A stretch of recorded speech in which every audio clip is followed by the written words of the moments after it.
Lucinda was born September 27, 1801, and married renowned anti-Mason William Morgan in 1819. Morgan was apparently murdered 7 years later, and Lucinda married George Washington Harris in 1830. The Harris family was baptized in 1834, and by March 1838 was living in far west Missouri, where George served on the High Council of the stake. Joseph Smith visited Far West from the latter part of October or 1st of November until shortly after November 10, 1837, and probably met the Harrises at that time. He returned 5 months later with Emma and his children.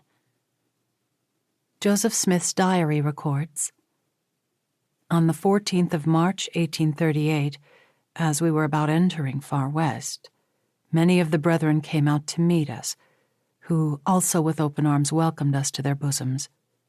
We were immediately received under the hospitable roof of Brother George W. Harris, who treated us with all possible kindness, and we refreshed ourselves with much satisfaction after our long and tedious journey." The Smiths stayed with the Harrises for 2 months. Both families relocated to Nauvoo by the early 1840s. Lucinda Pendleton left no records. Consequently, questions arise concerning the reliability of the data corroborating her sealing to Joseph Smith and its timing. Not all historians agree that a connubial relationship was formed. Richard Lloyd Anderson and Scott H. Fallring wrote, "The claim that Lucinda was sealed to Joseph Smith is not based on impressive evidence."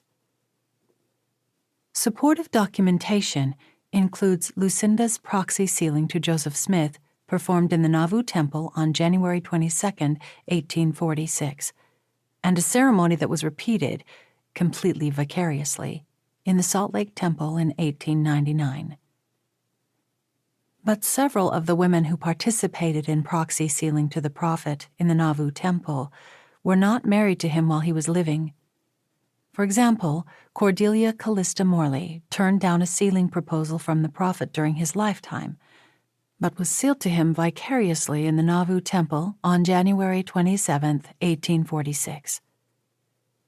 Evidence for a sealing in Nauvoo during Joseph's lifetime is non-existent. No affidavits from witnesses or other participants have been found. In mid-July 1840, George, Lucinda's legal husband, was sent on a mission to travel eastward collecting funds and materials for church publications. He left soon after July 25th, labored for a year in the eastern states, especially New York, then returned home in September 1841.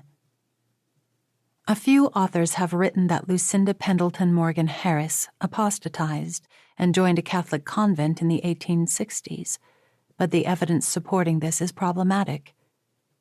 In contrast, Masonic historian William Leon Cummings wrote in 1934, "At some time prior to 1853, Mrs. Harris separated from her husband, for in 1856 Mr. Harris petitioned for a divorce, on the grounds that his wife had willfully deserted him, and without reasonable cause absented herself for more than the space of 3 years.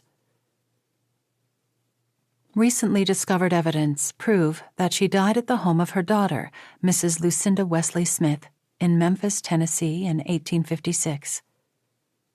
While Lucinda physically removed herself from the main body of the saints to live with her daughter in the early 1850s, her feelings toward the faith and Joseph Smith prior to her death are unknown.